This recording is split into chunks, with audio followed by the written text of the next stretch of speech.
Mesdames, Mesdemoiselles et Messieurs, bonjour. Merci de votre fidélité à votre magazine Liberté d'opinion que vous suivez sur toute l'étendue du territoire national congolais, mais aussi au-delà de nos frontières par la magie du satellite. Aujourd'hui, nous retrouvons encore une fois une éminence grise, l'un des grands professeurs, l'un des grands écrivains en République démocratique du Congo. Il s'agit du père orthodoxe Kipamba Lanvodi Photios.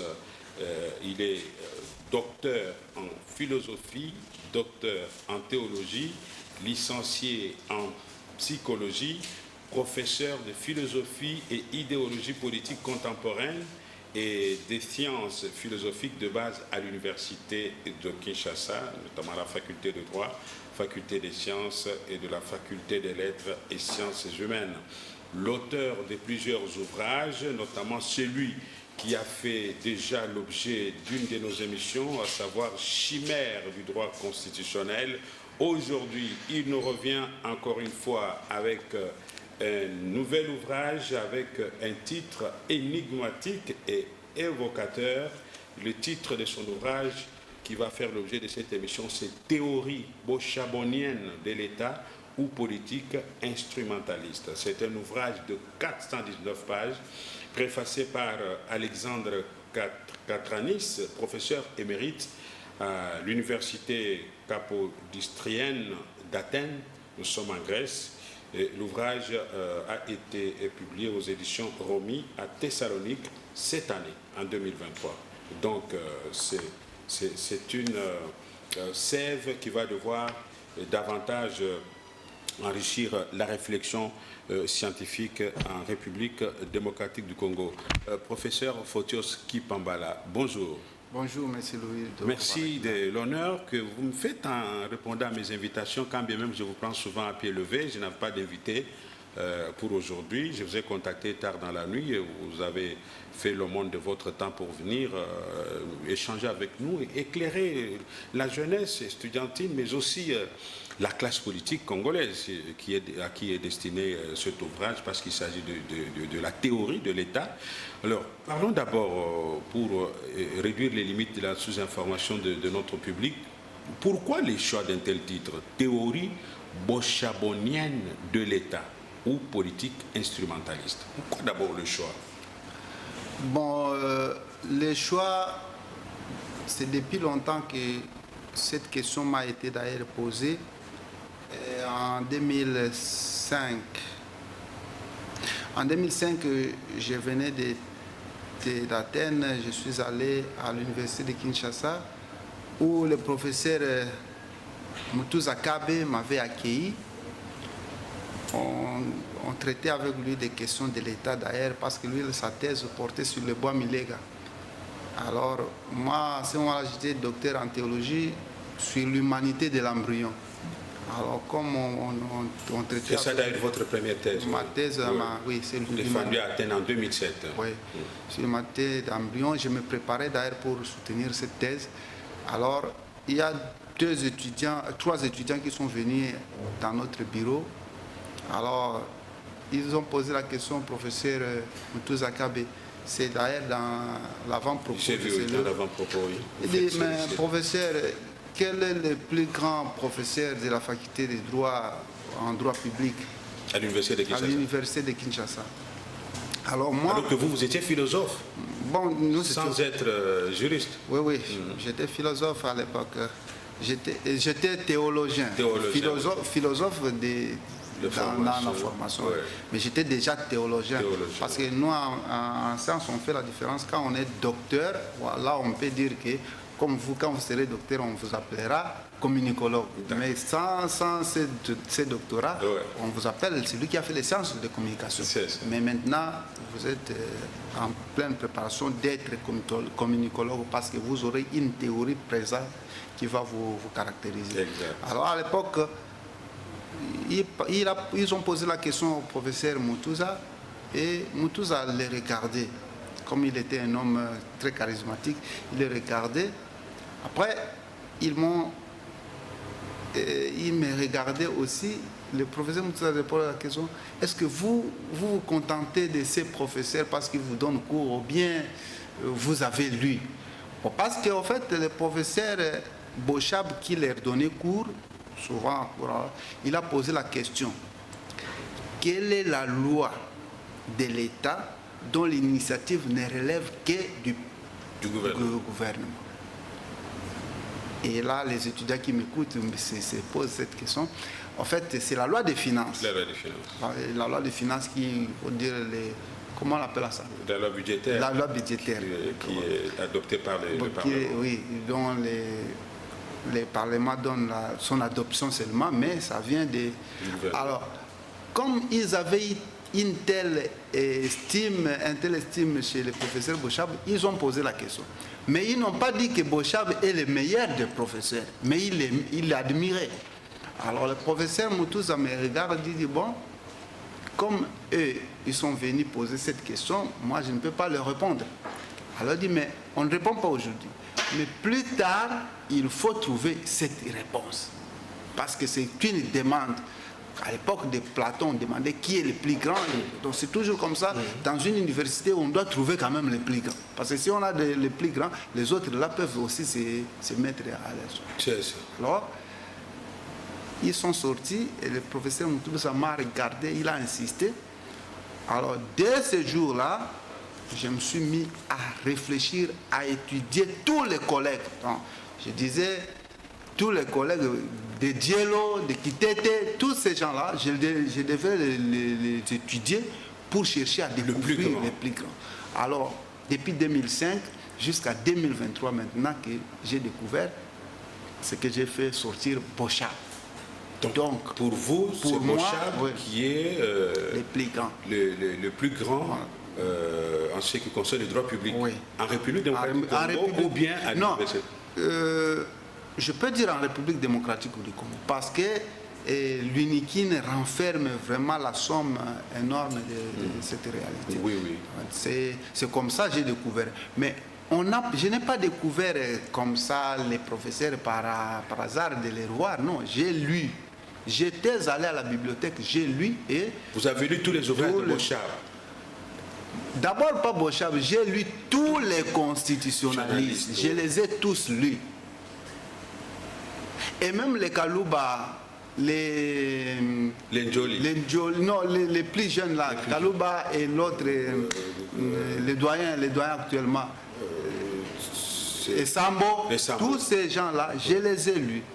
Je les lisais indistinctement sans déjà déterminer... Avec les lunettes d'un philosophe ou d'un constitutionnaliste aussi? Non, moi je suis constitutionnaliste mais philosophe. Voilà. Ça existe?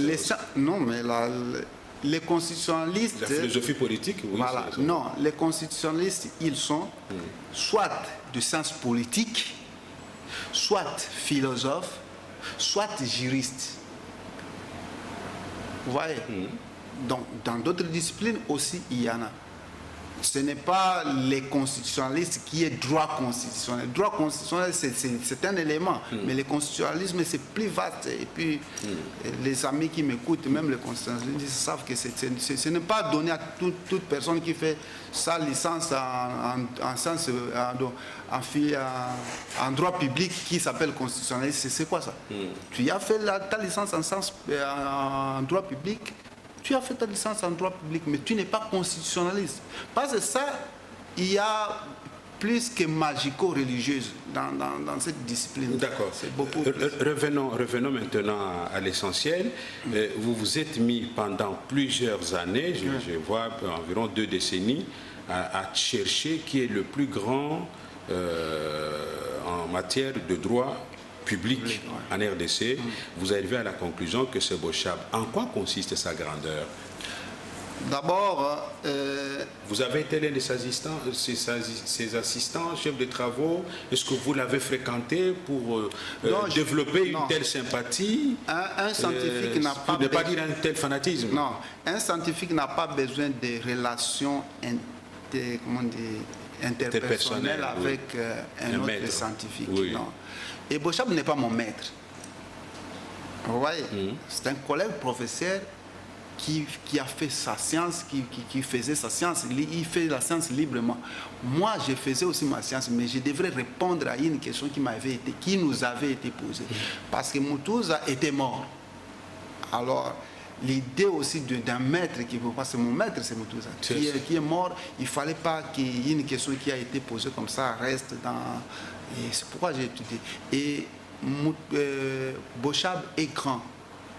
Ça, je l'affirme, parce que son premier ouvrage que j'ai touché, c'était Entre les colombes et les phoques. Parti politique entre les colombes et les phoques. Ah, où vont les partis politiques? Oui, j'ai lu l'ouvrage. Cet ouvrage-là, les gens qui lisent comme un journal, une revue, ils vont voir les partis politiques, musées, voyages des musées, tout ça, mais les termes utilisés, c'était vraiment la grande science. La grande science. Et ceux qui peuvent prétendre dire quelque chose de contraire, ils doivent lire. Parce que c'est là que j'ai découvert la théorie de l'État. Que Bochab pensait, et c'est comme ça que j'ai intitulé le livre Théorie bochabonienne de l'État, ou la politique instrumentaliste, parce que ce qu'il donne comme outil pour parvenir à gérer l'État, c'est vraiment une politique instrumentaliste. Si d'ailleurs, je crois aujourd'hui, beaucoup de politiciens font, même beaucoup de scientifiques, font l'usage des instruments politiques que donnait Bochab pour continuer la construction de l'État. Et ils le font. Et malheureusement, nous sommes dans un contexte où les gens ne peuvent pas dire ça c'est Bochab qui a dit, et c'est honnête, ça c'est Bochab qui a dit, et continuer à créer des... Tout à fait. Voilà. C'est très important, surtout pour les amis qui peuvent penser que Bochab est moindre. Ils n'ont qu'à écrire. Il est souvent contesté, Bochab, dans ses écrits, surtout l'ouvrage Entre la nation et l'inanition de l'État, la révision constitutionnelle dont il parlait à l'époque. Est-ce que, en parcourant tous ces ouvrages, vous fondez votre argumentation sur sa grandeur en ce qui concerne la notion de l'État? En fait, je vois encore les livres de Bochab, mais il n'y a pas d'article, de conférences sérieuses ou un livre écrit pour booster, pour contrarier la théorie de Bochab sur la révision constitutionnelle ou l'inanition de l'État. Et d'abord... Personne n'a jamais écrit contre. Non, parce qu'ils ne connaissent pas d'abord les titres, veut dire quoi? Parce que les titres disent entre la révision constitutionnelle et l'inanition de la nation. Pas l'inanition de l'État. De la nation. Eh bien, qu'est-ce qu'ils attendent par nation? Qu'est-ce qu'ils attendent par révision constitutionnelle? Parce que l'État est fondé à partir de la Constitution. C'est la Constitution qui fonde l'État. Et l'État fonde la Constitution. Mais tout ça vit dans une nation. Maintenant, si vous ne révisez pas la Constitution, l'État peut connaître l'inanition. Mais l'inanition de l'État viendra d'où? C'est quand et seulement si cette révision est obligatoire. Parce que Bochab, dans son livre, ne disait pas que nous devons réviser, nous devons devenir... Non. Et c'était d'ailleurs des conditions de possibilité de la révision de la Constitution dans ce livre. Ce n'était pas dire que, oui, on est obligé de réviser. C'est cette conditionnalité-là qui m'a poussé encore à écrire que voilà, la personne a vu clair. Parce qu'il ne suffirait pas, voilà comment les politiciens font, il est président de la République, président du Parlement, ils arrivent à un moment où ils ne peuvent pas appliquer une disposition. Ce sont eux qui sont incapables d'appliquer une disposition. Mais ils veulent la changer parce qu'ils sont incapables. Ouais. Et c'est là qui a été refusé dans les livres de Bochab. Donc on ne peut pas changer une disposition constitutionnelle parce qu'on en est incapable de l'appliquer. Non, si vous êtes incapable, là, les rôles maintenant de l'État, celui qui est incapable doit partir. C'est ça les rôles maintenant de changement des acteurs. Donc celui qui est incapable d'appliquer telle disposition, le mandat prochain, il part. Au lieu de dire non, parce que moi je suis incapable de l'appliquer, je change la disposition pour que le mandat prochain je continue. Non. Vous êtes incapable, vous devez quitter. Parlons-en, professeur, avant de parcourir les trois parties de votre ouvrage. La révision constitutionnelle, la question taraude encore les esprits. Est-ce que vous pensez que cette constitution issue de la belligérance mérite d'être maintenue telle qu'elle est, ou elle mérite d'être révisée l'un ou l'autre jour? Je ne sais pas quand, selon vous, en toute objectivité. Non, vous êtes scientifique. L'un ou l'autre jour, c'est la Constitution qui dit que je dois être révisé. Vous voyez? Oui. Ça ne pose pas un problème. Mais qu'est-ce que vous devez réviser? Il y a des gens qui disent, même Bochab avait dit, c'est parce que c'est une Constitution issue de la belligérance. Ok.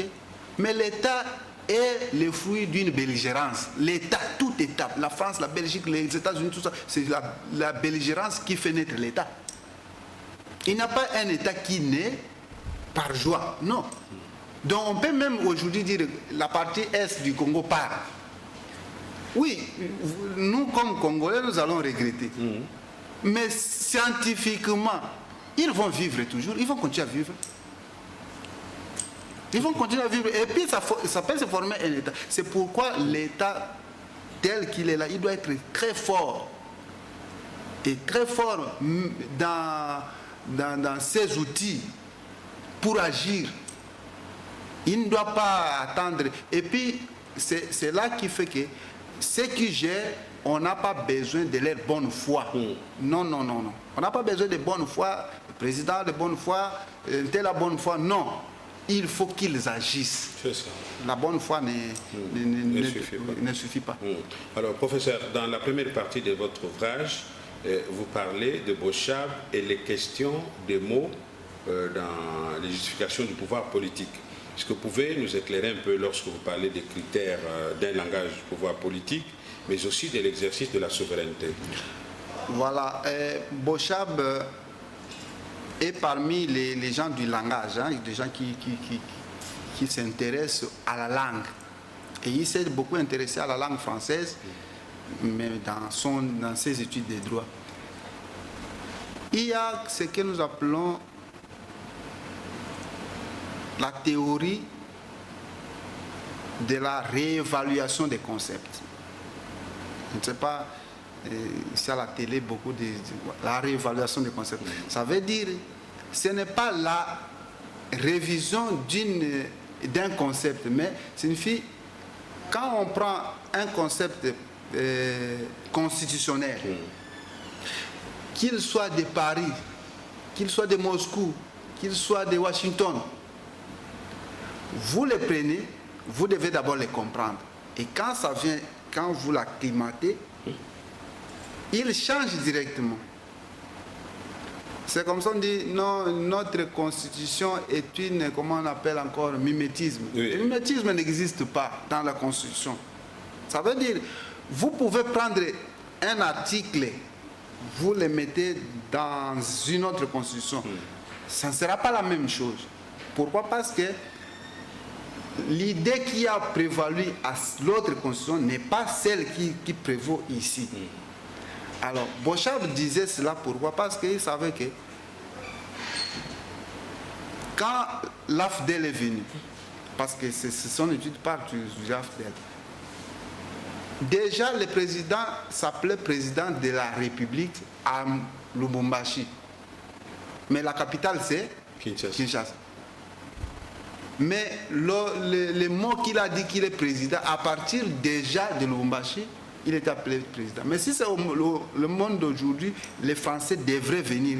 Ce n'est pas normal. Donc la capitale de la RDC doit être Lubumbashi. Et c'est comme ça, les Français d'ailleurs au Niger, il pose problème. Il pense que le président de la République, c'est celui qui gère les ambassadeurs. Non, ce n'est pas le président qui gère l'ambassadeur, c'est l'État. Or, l'État, il y a le président, le Parlement, tout ça, toutes les institutions. Alors, ils vont prendre l'institution président de la République comme si c'était la seule institution. Qui incarne l'État. Non.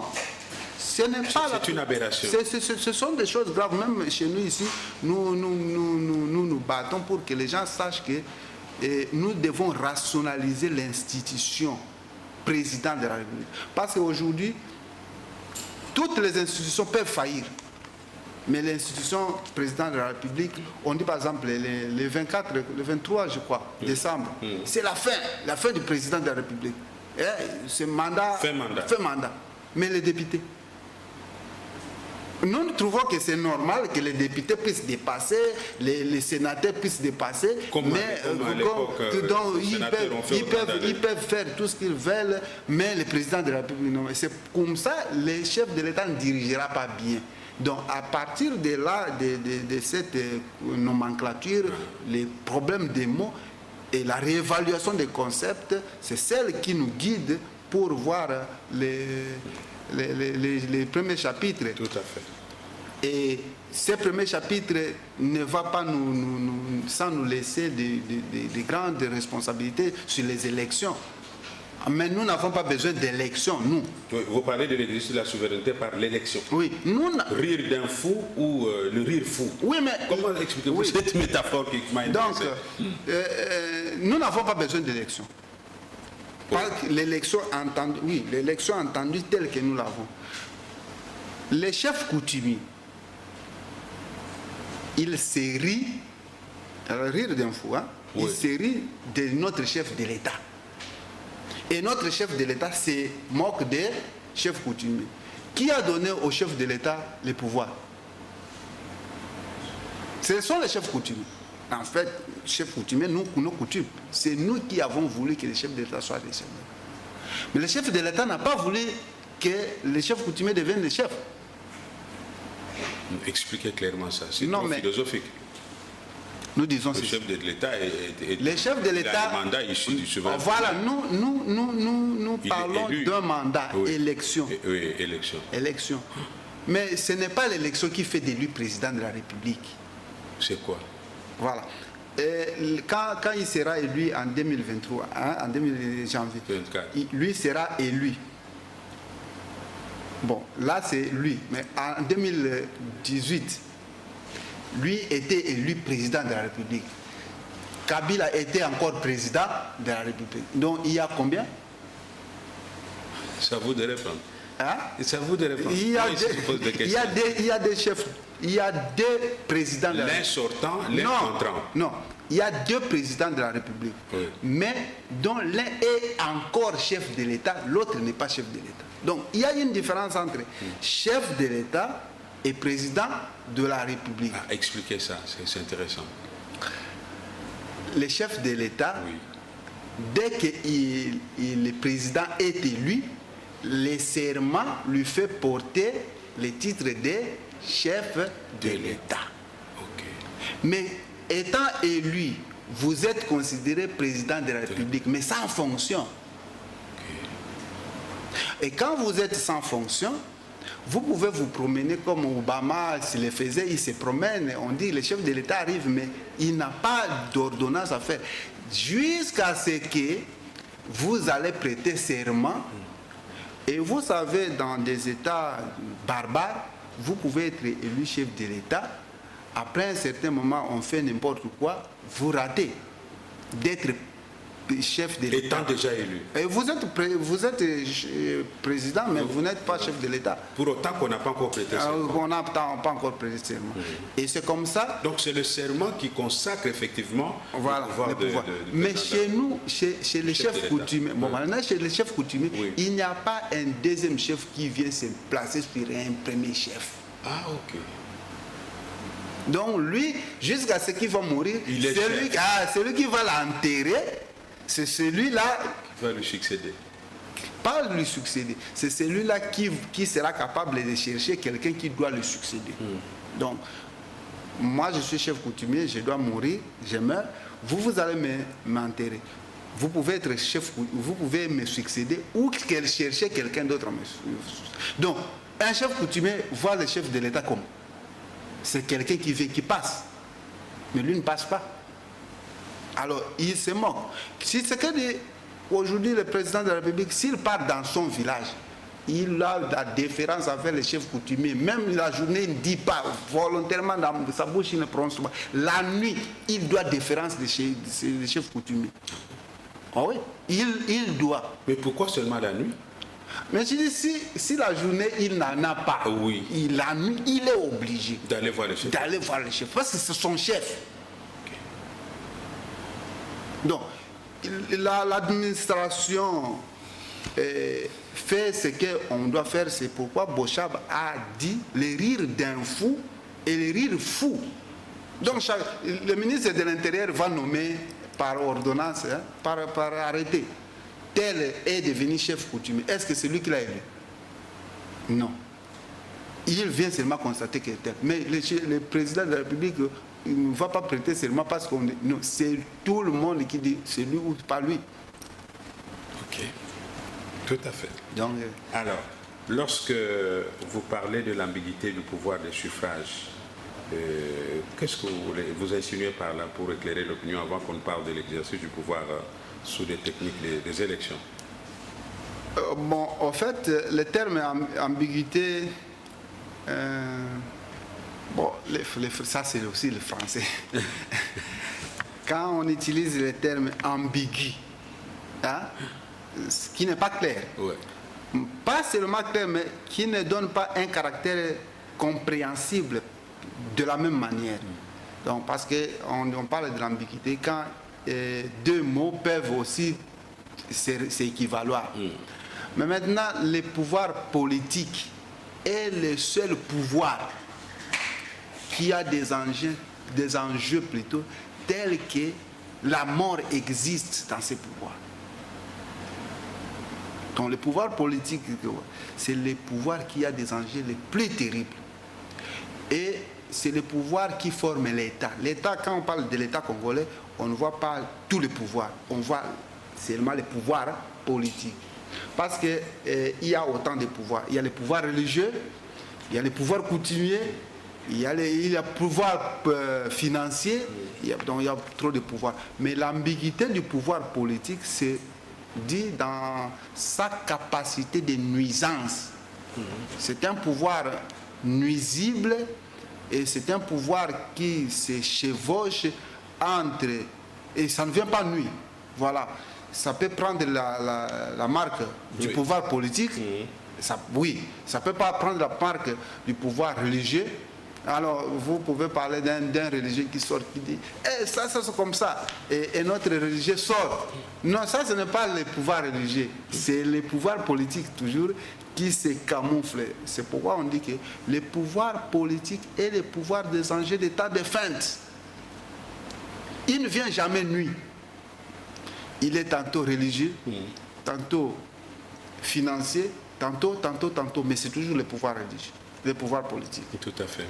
Alors, professeur, dans le troisième chapitre donc de la deuxième partie, vous parlez des fonctions juridiques de l'État et terrain vague de son exercice.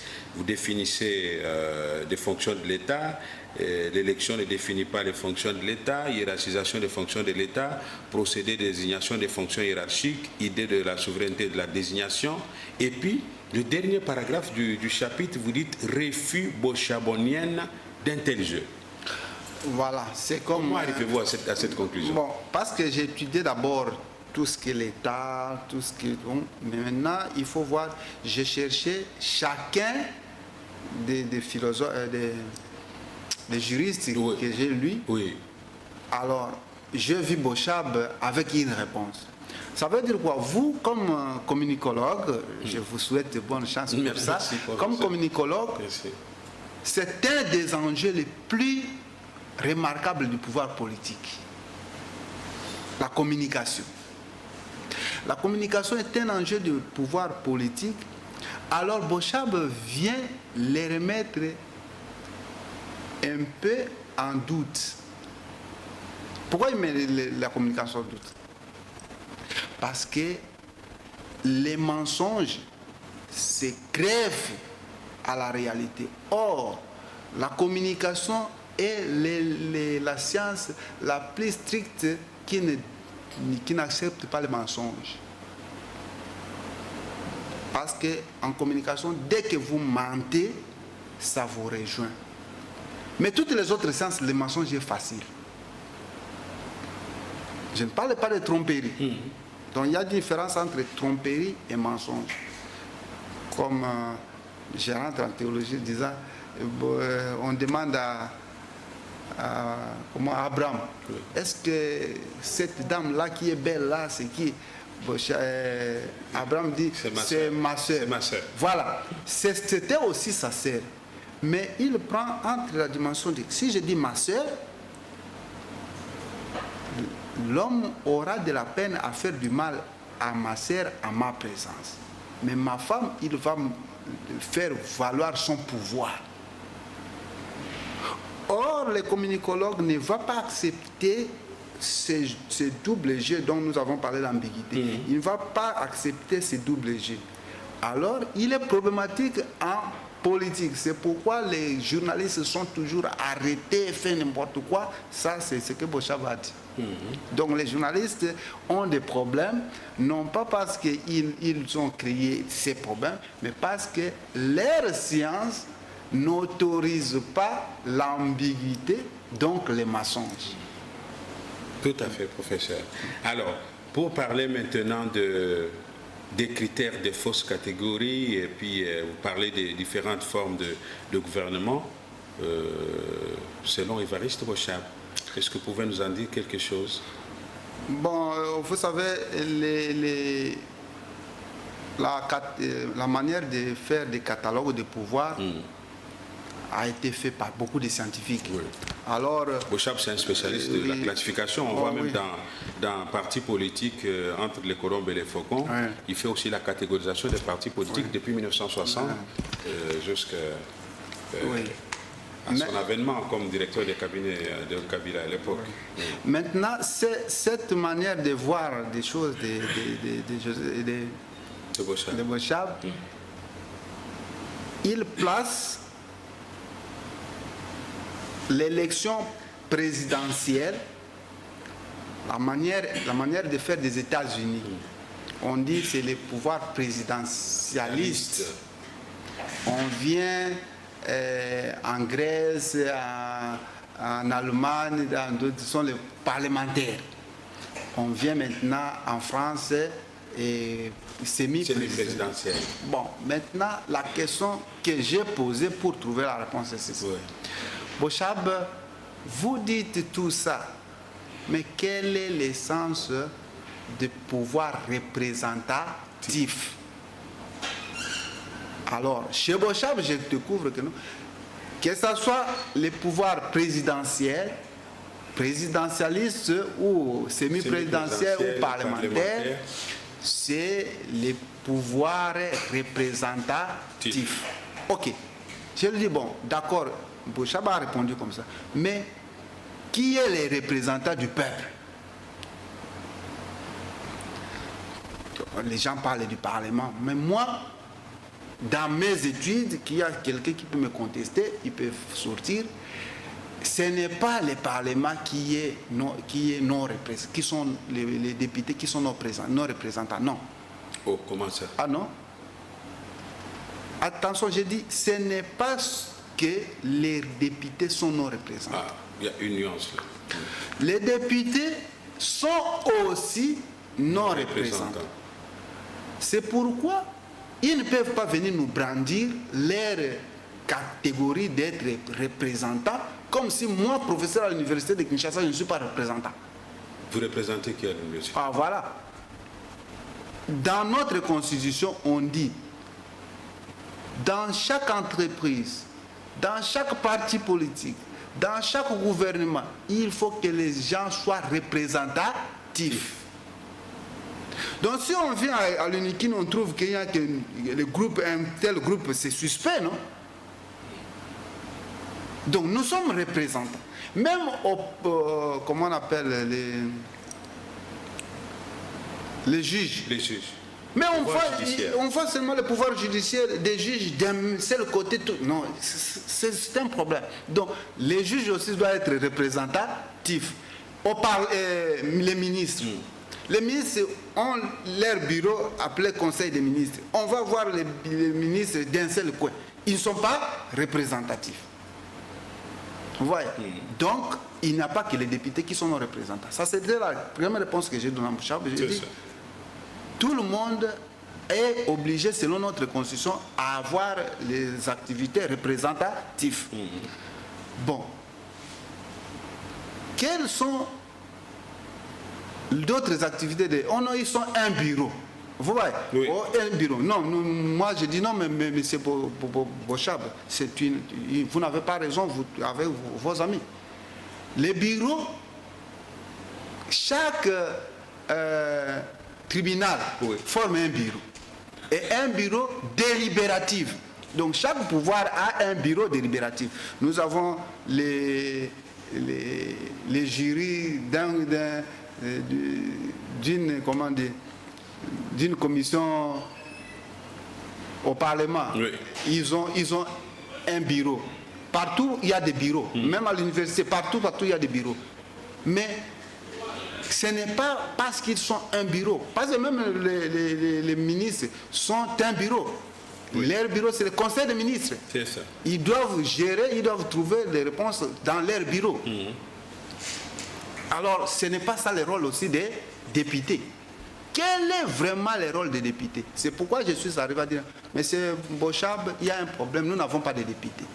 Parce que les contrôles parlementaires, qui est l'exercice le seul dévolu à qui? Aux députés. Ils ne le font pas. Ils ne le font pas? Ils ne le font pas. Parce que c'est le seul, voilà, c'est le seul activité qui est différent d'autres activités qu'un député peut avoir. Voilà, c'est pourquoi ils ont des commissions pour venir juger ceux qui ont reçu mandat. Et c'est le contrôle parlementaire. D'autant plus que nous n'avons pas de contrôle parlementaire, c'est qu'il y a un problème. Donc nous n'avons pas de députés. Mais vous n'avez pas vu des ministres tomber quand même à l'issue des contrôles parlementaires? Quel ministre a déjà tombé? Il y a eu un ministre de l'économie qui est tombé, il y a eu un premier ministre qui est tombé avec son gouvernement. Est-ce que ce n'est pas dans les prérogatives constitutionnelles des élus, selon vous? Bon, nous pouvons passer cette question. On organise une autre émission pour faire ça. Les ministres ont des problèmes et ils ne sont pas interpellés. Le problème, c'est qu'ils ne sont même pas interpellés. Je vous avais dit le problème comment on l'appelle? Quand les gens avaient des téléphonies, là, comment on l'appelle encore? RAM. RAM. Oui. J'ai dit, RAM, on ne peut pas appeler ces ministres de pétentique. Parce qu'au moment où il est ministre, il n'avait pas encore l'ordonnance indiquant que c'est lui qui a en charge les pétentiques. Il n'en avait pas. Donc, maintenant, moi, l'émission passée, je vous avais dit que non, ce n'était pas possible. Donc, vous appelez quelqu'un qui n'a pas mandat. Et à l'époque, il n'était pas encore de ministre. Il était déjà nommé, mais il n'était pas encore de ministre. Parce que vous êtes nommé, tout ça, mais il faut que le chef de l'État vous accorde la charge là. Il dit, voilà, telles vos responsabilités, les voici. Mais il n'en avait pas. Lui, il n'avait pas cette charge. Comment les députés allaient le juger? Les députés allaient commencer par demander au chef de l'État, papa, vous nous avez dit que nous avons les ministres. Mais chaque ministre, vous devez faire son ordonnance pour que nous les jugions. Il n'en avait pas. Les attributions, il n'en avait pas. Qu'est-ce qu'on devait faire? Donc, toutes les histoires là, ce sont des histoires de jeux. Et comme j'ai dit, entre les droits et la politique, le chevauchement est tellement grave que n'importe qui sort, non, je suis juriste, je parle de droit constitutionnel, mais ce n'est pas de droit constitutionnel, c'est n'importe quoi là. Alors, professeur Photios Kipambala, dans votre ouvrage que j'ai parcouru, vous revenez également sur la catégorisation des régimes politiques. Dans la doctrine bochabonienne, bien entendu. Et là, vous revenez sur la problématique qui a fait jaser, qui a fait couler beaucoup d'encre et de salive, la théorie primo-ministérielle développée par Évariste Bochab et qui lui a valu les critiques de son collègue André Mbata. Est-ce que vous pouvez nous éclairer par rapport à cette théorie primo-ministérielle? C'est malheureux que c'était des conceptions un peu alambiqué de la situation, mais Bochab avait pleinement raison parce que les pouvoirs politiques d'un régime semi-présidentiel, bon, j'accepte ça, d'un régime semi-présidentiel, oui, ne se juge pas par rapport à l'élection. Ça se juge par rapport à la collaboration. Comment ils vont collaborer? Le président de la République à l'époque, et jusqu'aujourd'hui, moi je dis que jusqu'aujourd'hui c'est le même pouvoir qui continue. Le président de la République était élu, mais son parti était un parti des gens qui n'étaient pas capables d'aider les chefs de l'État à être majoritaires. D'abord, au Parlement. Les gens de l'IDPS n'étaient pas élus. Ils étaient moins élus. Non, ils étaient élus, mais pas nombreux. Moins élus, j'ai dit moins élus que les gens de PPRD. Moins nombreux. Moins nombreux que PPRD. Ouais. Maintenant, c'est PPRD qui vient prendre l'IDPS pour faire la majorité. La coalition. La coalition plutôt. FCC-CACH. Oui, pour faire la coalition. Mais c'est très grave. Parce que la coalition telle qu'elle était faite, le Premier ministre ne devrait sortir que du parti qui a donné la majorité. Mais si c'était un État normal, notre État, si c'était normal, donc PPRD, IDPS, PALU, ils étaient ensemble. Vous allez prendre encore un autre parti comme Union Sacrée, faire, comment dire, Union de la Nation. Faire quoi là-bas? L'Union Sacrée et l'Union de la Nation pouvaient faire coalition pour la présidence. Quand ils ont échoué, au Parlement, ils devraient se dire non, nous ne pouvons pas aller travailler avec vous.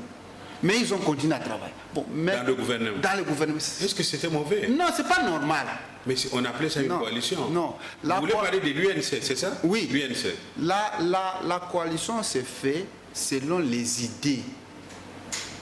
Parce que l'État congolais, il n'y a que les gens qui sont au pouvoir qui ont de l'argent. C'est pourquoi tout le monde parle là-bas, c'est normal.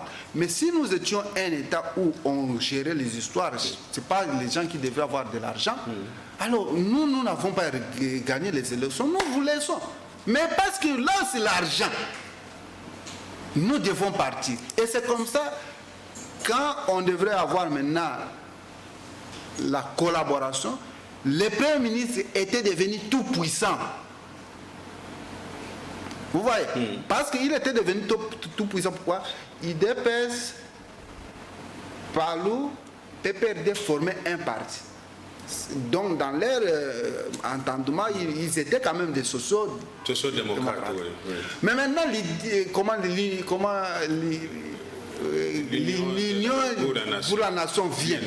Ah, mais ça pouvait créer des problèmes. Ils ne sont pas des sociodémocrates aussi. Non. Donc, ce qu'ils ont fait ça fait que le Premier ministre se sente maintenant trop puissant. C'est ça le primo ministériel. Oui, donc le Premier ministre n'a à recevoir, même au chef de l'État, rien. Ça ressemble directement au pouvoir parlementaire. Donc le Premier ministre a tellement de pouvoir. Plus de pouvoir que le président. Parce que c'est sa coalition. Est-ce que c'est ça qui a fait que le Premier ministre, à l'époque, refuse d'exécuter certaines instructions? On a vu des ministres refuser d'exécuter certaines ordonnances et tout. Non, c'est-à-dire que ces ordonnances doivent être conformes à la loi. Si ce n'est pas conforme à la loi, comment on va les exécuter? C'est ça le problème, que quand Bochab avait dit primo ministériel, les gens ont vu la pratique en disant non, c'est parce que le Premier ministre refuse de faire ceci. Non, le Premier ministre faisait la loi. Et vous savez. Donc c'est une théorie qui existe. Non, ce n'était pas une invention. Non, ce n'est pas une invention. Parce que l'un de ses collègues a dit que c'est un mot qui n'a jamais existé en droit. Bon, en fait, quand les gens disent ça, il faut savoir que beaucoup de gens racontent des histoires parce qu'ils n'ont pas entendu. Et en sens, moi, même le livre que j'ai écrit, ce que je ne connais pas, si tu dis, je vais suivre sa rationalité. Mais si tu dis des choses qui ne sont pas correctes, je vais dire non, c'est pas comme ça. Mais les mots, Bochab avait pleinement raison pour les pouvoirs primo-ministériels. Et il y a vraiment tout des exercices. Donc, primo-ministériel, ça veut dire que dans la Constitution, le Premier ministre n'avait plus de pouvoir. Oui. Alors, professeur, nous tendons vers la fin de l'émission. Est-ce que vous pouvez dire aux téléspectateurs quand est-ce que cet ouvrage qui a été déjà verni à Thessalonique, à Athènes, en Grèce, va être présenté officiellement ici au Congo? Ça sera où et quand? Et dites aussi aux téléspectateurs qui veulent s'en procurer, comment ils peuvent procéder. Bon, merci beaucoup. L'ouvrage est publié à Thessalonique. Il a déjà été vendu. Alors, comme ici, depuis le mois de... Quel mois je vous ai amené ici? Ça doit être au mois d'avril. D'avril, quand je vous ai amené l'exemplaire, les gens achetaient. Mais je me suis dit, si on ne présente pas les livres en public et que les gens vont à l'acheter, ce n'est pas aussi intéressant ici. En Europe, c'était fait. Mais ici, on doit aussi le faire. Et j'avais prévu pour le 10 octobre. Le 10 octobre 2023. Pardon, le 7 octobre. Le 7 octobre. Samedi. Le 7 octobre. Ça sera où? Ça sera à l'université de Kinshasa. À Monekoso, parce que la grande salle Louis Gillon, on est en train de la réfectionner. Oui. Ça sera à Monekoso. Et les gens auront leurs invitations. Vous aussi, vous êtes invités pour ouvrir. Merci beaucoup. Et nous allons discuter, parler. Et j'aimerais que s'il y a un collègue, un professeur qui se voit être secoué, qui ne croit pas à ce que j'ai dit ici, alors qu'il écrive ou qu'il me demande un débat. Nous allons... Sur un plateau comme le mien. Vous avez une préférence pour l'un ou l'autre professeur avec qui vous aimeriez faire un débat scientifique sur... Moi, tous les professeurs sont les bienvenus, mais pourvu qu'ils parlent bien français. Qu'ils parlent bien français. C'est la seule chose. Parce que quelqu'un peut venir et il parle, bon... Vous n'avez pas peur que certains professeurs, les juristes, les constitutionnalistes, aient quand même un complexe de supériorité pour vous éviter dans le débat, d'autant plus que, à tort ou à raison, ils vont considérer que vous êtes plus philosophe que... Qu'il se rassure, non. Qu'il se rassure que la discipline ici appelée la science constitutionnaliste, il faut vraiment pas être cultivé, mais il faut être posé. Comme vous l'êtes là. Je ne sais pas si je suis posé, mais il faut être posé parce que il y a beaucoup d'enjeux. Ils doivent savoir que dans l'ancien temps, l'État ici dont la science constitutionnaliste étudie, est l'émanation de la magie et de la religion. Donc, il s'agit de quelle magie là, professeur? Toute magie, j'ai dit toute magie. Ah bon? Toute magie et religion. Alors, c'est pourquoi on peut vous dire que non, les Congolais, on nous prend aujourd'hui avec notre constitution, on arrive aux États-Unis, les États-Unis deviennent les Congo. Et les Américains, on les amène ici, les Américains deviennent le Congo devient Amérique. Parce que l'État, ce n'est pas ce que nous voyons ici, les structures, c'est ce que nous avons en tête. État comme idée. Oui, État comme idée. Merci. Et c'est comme ça que Boshaba a défini l'État différemment de l'idée que Hegel s'est fait. Hegel dit l'État est une idée absolue. Mais Boshaba nuance un peu, dit l'État est une idée, mais une idée culturelle. Donc, il y a autant d'États qu'il y a de cultures. Merci beaucoup, professeur Fotioski Pambala. Et je rappelle que vous êtes docteur en philosophie, docteur en théologie, licencié en psychologie. Vous êtes auteur de plusieurs ouvrages, notamment Chimère de la Constitution.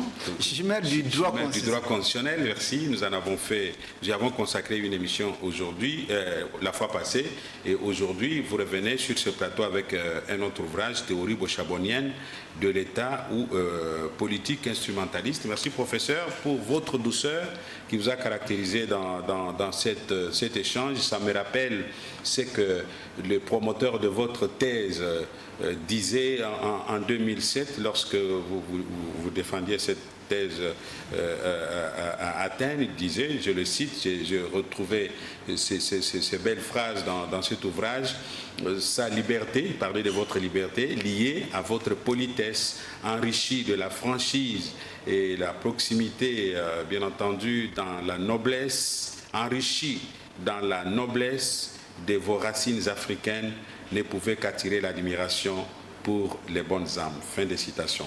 Merci beaucoup, professeur, dans l'espoir que nous allons nous retrouver sur la colline inspirée pour la présentation de cet ouvrage et éventuellement sur place trouver un professeur. C'est un appel que je lance à tous les professeurs, constitutionnalistes ou spécialistes du droit dans toute sa diversité.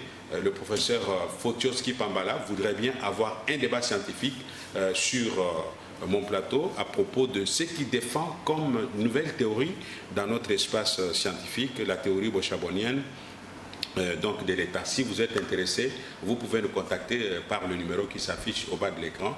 Nous allons organiser le plateau pour que vous puissiez édifier donc l'opinion, mais aussi le monde scientifique. Professeur, merci beaucoup. Je peux ajouter un élément? Volontiers, je vous le conseille. S'il vous plaît,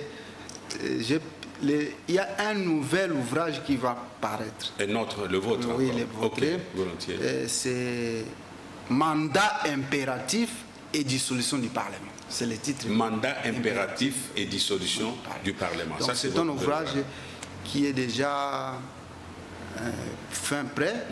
Bon, nous attendons aussi le professeur Sambo qui est le préfacé, qu'il finisse son travail. Merci beaucoup. Mesdames et messieurs, merci d'avoir été de nombreux à suivre cette émission. Écrivez-nous au bas de l'écran, posez toutes les questions à l'invité. Nous allons les lui transmettre et il va répondre. D'ici là, portez-vous très bien. Au revoir. Oui, merci. Et professeur.